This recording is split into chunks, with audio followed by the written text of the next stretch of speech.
नमस्कार दोस्तों, NCERT history fact में आप सभी का स्वागत है।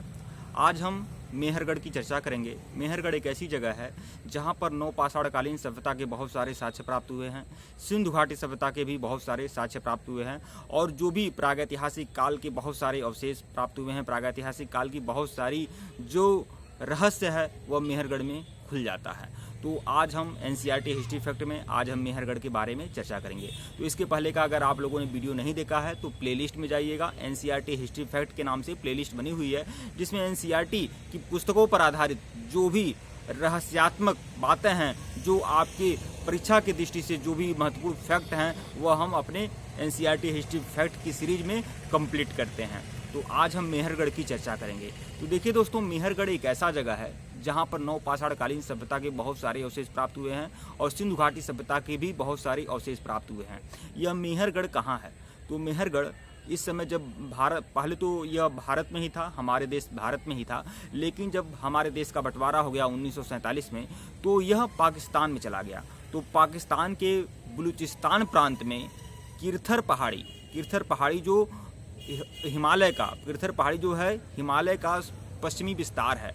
तो पाकिस्तान के बलूचिस्तान प्रांत में किरथर पहाड़ियों के बीच मेहरगढ़ नाम का जगह है और यहीं पर सिंधु घाटी सभ्यता के बहुत सारे अवशेष प्राप्त हुए हैं। नौपाषाणकालीन सभ्यता के भी बहुत सारे अवशेष प्राप्त हुए हैं और बहुत सारे जो रहस्यात्मक बातें हैं वह मेहरगढ़ में खुल जाती हैं।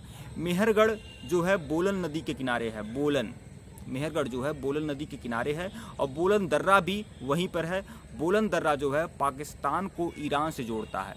अगर ईरान जाना होता है, पाकिस्तान के रास्ते ईरान जाना होता है तो बोलन दर्रे से ही होकर जाते हैं और बोलन दर्रे से ही होकर जाते हैं। जिस तरह से चीन अगर भारत से और चीन से अगर किसी को जाना होता है तो वह नाथुला दर्रे के रास्ते जाते हैं, वैसे ही पाकिस्तान और ईरान के बीच जो जाने का वाला रास्ता है वह है बोलन दर्रा और बगल में ही बोलन नदी बहती है और बोलन नदी के करीब ही मेहरगढ़ नामक जगह है जहां इस तरह की सभ्यता के बहुत सारे अवशेष प्राप्त हुए हैं और मेहरगढ़ जो है वह बलूचिस्तान प्रांत के किरथर पहाड़ियों के बीच है।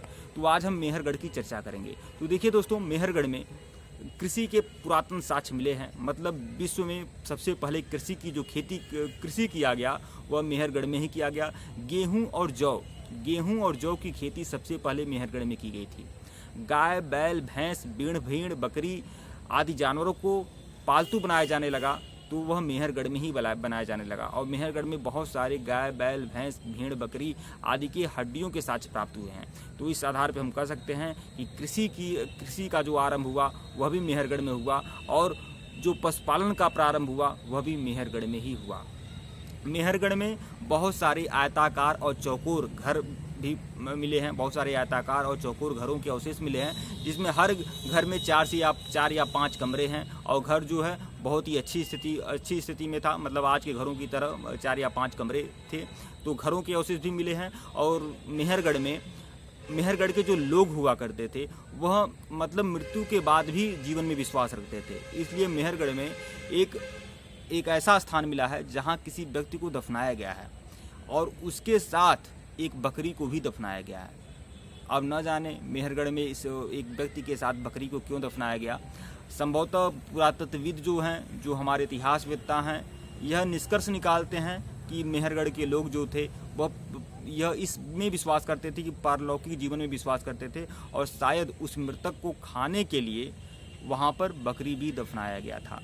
तो यह सब सारी बातें हैं मेहरगढ़ के बारे में। तो अब तक के लिए कंप्लीट, और इसके पहले का वीडियो नहीं देखे हैं तो प्लेलिस्ट में जाइएगा। एनसीईआरटी हिस्ट्री फैक्ट के नाम से प्लेलिस्ट बनी हुई है। वीडियो को लाइक और चैनल को सब्सक्राइब करें। डिस्क्रिप्शन में लिंक है IAS PCS फ्री मटेरियल्स के नाम से, डिस्क्रिप्शन में लिंक है, आप लोग जरूर ज्वाइन कर लीजिएगा। ज्वाइन कर लेंगे तो बहुत सारे मटेरियल आपको टेलीग्राम में मिल जाएंगे। तो टेलीग्राम को बिल्कुल ज्वाइन करिएगा, लिंक डिस्क्रिप्शन में है। धन्यवाद आप लोग को।